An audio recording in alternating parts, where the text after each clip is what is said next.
This is Alan Stang. Stick around. Time after time, over these microphones, your reporter has discussed the superficially incredible fact that from the beginning, communism around the world has been protected, encouraged, financed, and controlled by some of the wealthiest, most powerful people at the top. The reason this seems so incredible is that the communists have been so successful in selling their biggest lie.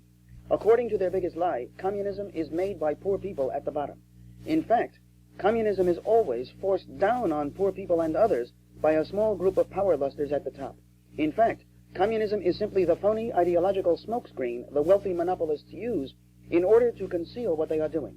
Along these lines, Karl Marx was originally so unimportant to communism that the wealthy conspirators who hired him to write the Communist Manifesto didn't even bother to print his name as its author for more than 20 years. Still another blatant example of what we are talking about is a gentleman named Armand Hammer, who is the subject of a recent laudatory biography by the late Bob Considine. Hammer is usually described as a private entrepreneur and a capitalist. He is the boss man of Occidental Petroleum and other huge operations. At first glance, he would seem to be the epitome of American free enterprise, but the facts show exactly the opposite. Armand Hammer's father, Julius, went to prison for performing an illegal abortion. But Julius was even better known as an original founder of the Communist Party in the United States. As a young man, Armand Hammer went to Communist Russia to capitalize on that fact.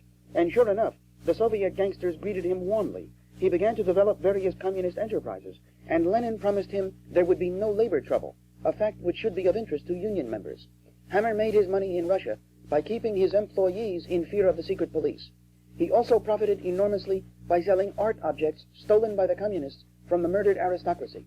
And he built a pencil factory in Moscow, which was successful because his pal Lenin gave him a virtual monopoly.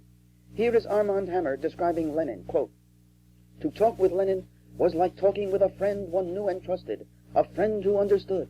His infectious smile and use of colloquial expressions, even slang, his sincerity and natural ways put me completely at my ease. He has been called ruthless and fanatical, cruel and cold. I refuse to believe it. It was his intense human sympathy, his warm personal magnetism, and utter lack of self-assertion or self-interest that made him great and enabled him successfully to hold together and produce the best from the strong and conflicting wills of his associates," end quote. Yes, you heard that right. That is what Armand Hammer has to say about Vladimir Lenin, who ran the Red Terror and who in 6 years of Soviet rule was responsible for the deaths of about 12 million people.